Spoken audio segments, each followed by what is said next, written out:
9/11 changed everything. Today, we are looking back 22 years ago at that massive terrorist attack and how it changed us.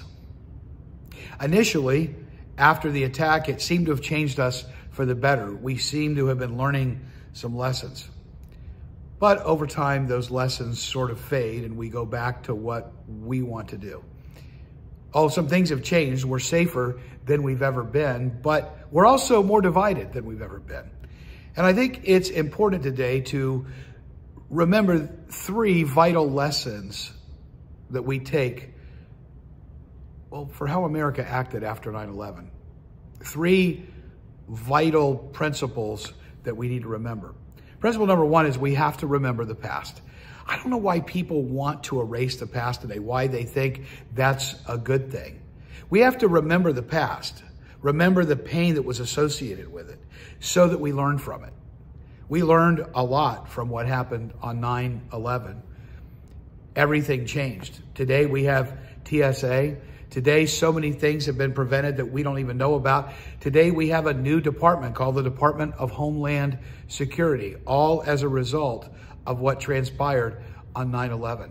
But it's important for us to remember the past, to look at it, not to wallow in it, but to learn from it, to be able to emotionally use our emotional intelligence to look at it in a way that we don't stay attached to the emotions of the injustice and of the attack, but we feel it just enough to change our future, to change how we're acting.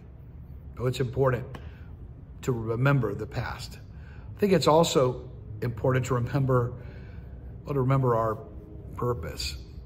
You know, when you think back about how America was founded and why it was founded, we were here for freedom, so that people had freedom of religion and freedom from religion if they chose. They had freedom of speech. They had the promise of life, liberty, and the pursuit of happiness.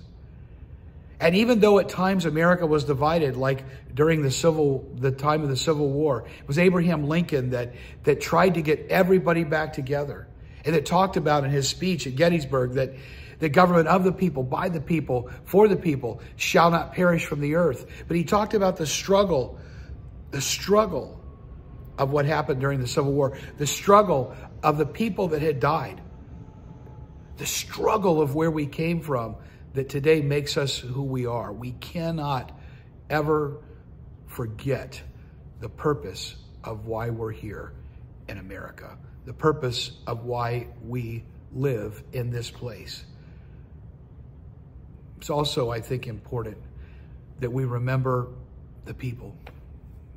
You know, it's astonishing to me that we sometimes forget that we're dealing with people. I think in the age of the internet and the age of social media that we sometimes hiding behind a keyboard forget that there's a face. Forget that there are people behind what's going on, that people are in pain, that people are trying to make a better way for their family, that they're struggling to find their identity, that they are here in this country trying to make a better life.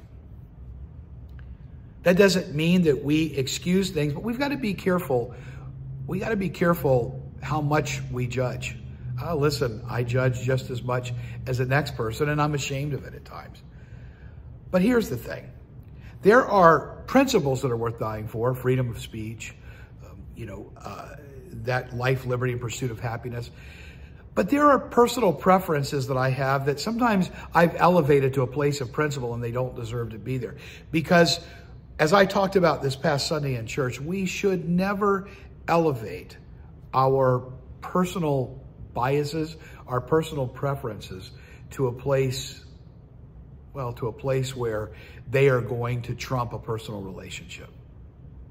We've got to remember, we are a nation made up of people from different places and at different times, from different generations who experience different things.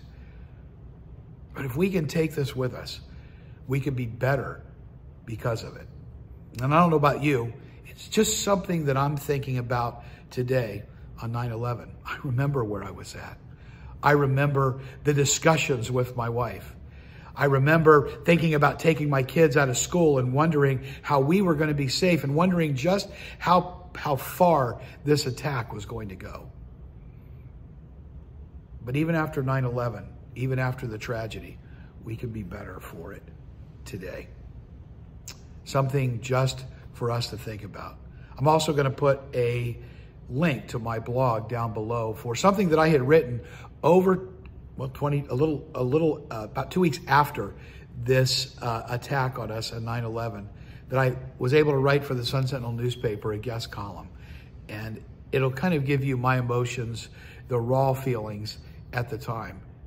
But I think that mentality is something that we need to go back to, because we really are blessed to live here.